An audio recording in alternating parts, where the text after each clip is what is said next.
Assalamualaikum warahmatullahi wabarakatuh. Halo pemirsa PJTV dimanapun Anda berada. Senang sekali sore hari ini saya Ganjar Pamungkas hadir kembali menjumpai Anda dalam program Talk Today PJTV.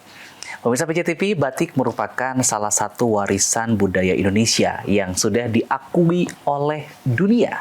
Kali ini kita akan berbincang secara khusus mengenai Batikina. Salah satu pencetusnya, salah satu founder hadir di studio PJTV. Ada Kang Raka Wahyu. Selamat sore Kang Raka. Selamat sore. Damang Kang Raka. Alhamdulillah luar biasa. Nggak asing lagi kalau aja Kang Raka karena ini merupakan salah satu ketua ekrab terbaik di Kabupaten Bandung. Wah, kegiatannya banyak sekali Kang Raka ya. Kalau bicara kegiatan Kang Raka hari-hari apa sih Kang Raka?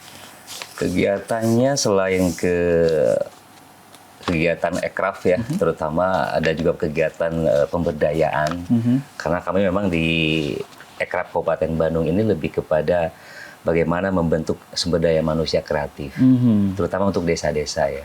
Jadi ada salah satu program yang namanya Desa Ekraf, yang 2018 tercetus itu targetnya 100 desa per tahun. 100 desa per tahun di Kabupaten Bandung. Sudah membawahi berapa bidang kreatif nih di ekrab sendiri di Kabupaten Bandung, Kang Raka? Kalau kita bicara konsep ekrab sendiri kan, kalau kita lihat dari apa ya, undang-undangnya ya, undang-undangnya atau mungkin aturan pemerintah ada 17 subsektor ekonomi kreatif. Di antaranya dari mulai fashion, ya kan, kemudian ada craft, ada kuliner, kemudian yang paling banyak memang di kuliner sih ya, dan termasuk juga di media digital yaitu salah satu ekonomi kreatif. Tetapi saya untuk untuk meringkas 17 subsektor ini, kita bicara tidak lagi subsektor, tetapi kita bicaranya adalah bagaimana kita mengkelompokkan sektor-sektor di industri kreatif.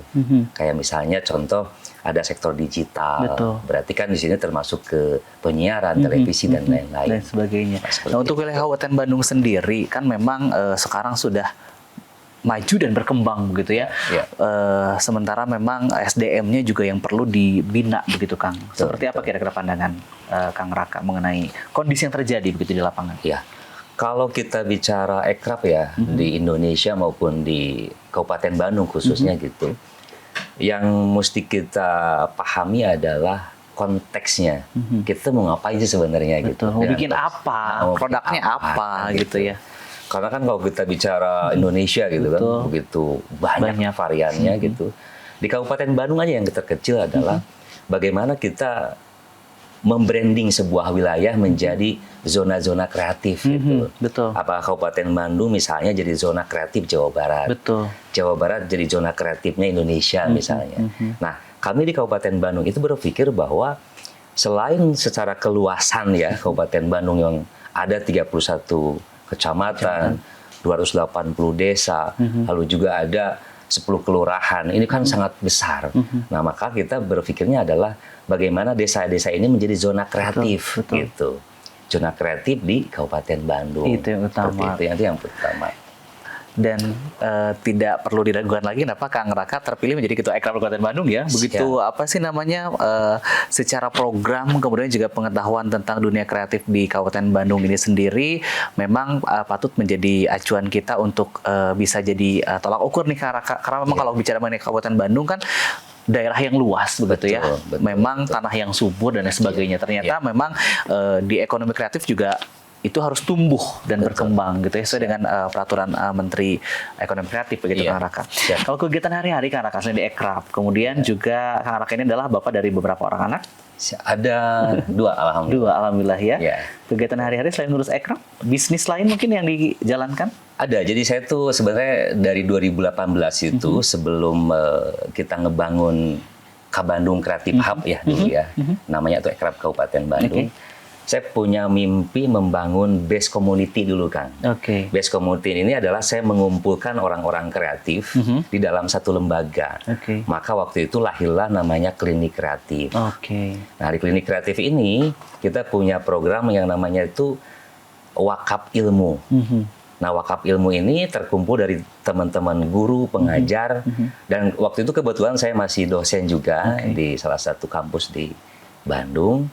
Nah akhirnya dari klinik kreatif ini melahirkan beberapa gagasan kan, termasuk gagasannya menciptakan Kabandung Creative Hub tersebut. Itu lahir dari situ dulu. Jadi dari community base dulu dikumpulin teman-teman yang punya satu visi misi bagaimana sih membangun sebuah wilayah dengan kreativitas kan gitu. Nah jadi memang kesibukan sehari-hari itu ya selain berkumpul dengan teman-teman, kita kolaborasi program. Kemudian ada bisnis juga gitu kan, terutama yang sekarang sedang dijalani ya bisnis batik kinanya. Nah gitu itu dia, yang memang sangat penasaran begitu ya. Selain menjadi ketua Ekrab di Kabupaten Bandung, terus juga salah satu pendiri BES-nya tadi apa? Klinik Kreatif. Kemudian Kabandung Kreatif. Bandung Kreatif juga merupakan founder dari Batik Kina yang juga tentunya ini sangat juga menginspirasi kita semua. Tapi sebelum lebih lanjut kita tahu mengenai Batik Kina, alangkah lebih indahnya kalau pemirsa PJTV menyaksikan video tayangan mengenai profil dari Batik Kina berikut ini. Salah satu ciri khas yang bisa kita bangun dari sebuah wilayah adalah membuat satu inovasi tentang simbol dari sebuah kewilayahan untuk membranding sebuah kewilayahan untuk lebih kreatif dan inovatif.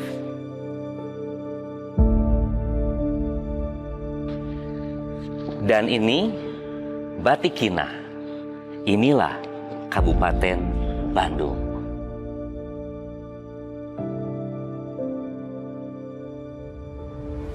Salah satu yang kami pikirkan waktu itu adalah bagaimana kita memberi sumbangsih kepada Kabupaten Bandung sebagai tempat atau lahirnya klinik kreatif ini.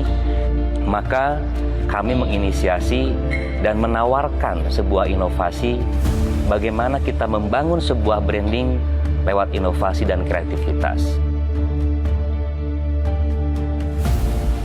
Kami membayangkan ketika gedung pemerintah yang ada di Kabupaten Bandung, kemudian jalan-jalan, bahkan produk-produk bermotifkan satu motif. Kita bangun ekosistemnya. Kami bersama teman-teman ini melahirkan gagasan menciptakan motif khas Kabupaten Bandung. Berfokus kepada penciptaan motif batik. Kenapa sih mesti pohon kina yang dianggap paling identik dengan Kabupaten Bandung? Kita bicara kina, ini sangat erat hubungannya dengan sejarah bagaimana kina tumbuh dan menjadi salah satu sumber ekonomi pada masa itu di zaman kolonial Belanda.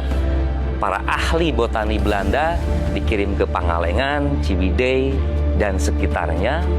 Dan ternyata betul bahwa pohon kina tumbuh subur di Kabupaten Bandung, dan pohon kina inilah yang melahirkan zat kinin, yaitu yang bisa menyembuhkan wabah malaria.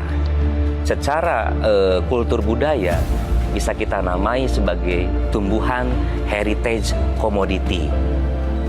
Saya sangat berterima kasih kepada pemerintah Kabupaten Bandung karena sejak penciptaan, sejak gagasan ini lahir, pada akhirnya tahun 2022 Batik Kina diresmikan oleh Bapak Bupati menjadi salah satu motif khas di Kabupaten Bandung.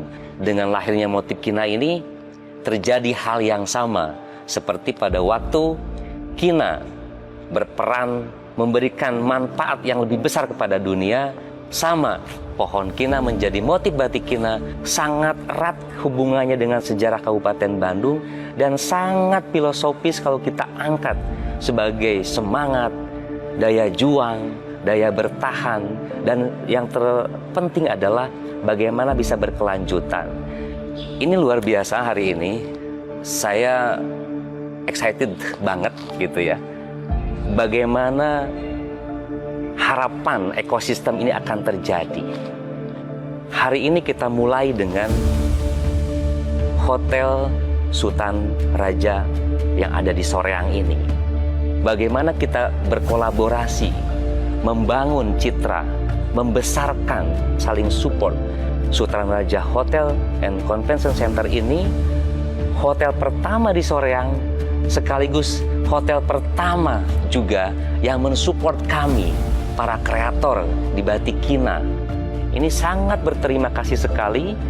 Kenapa?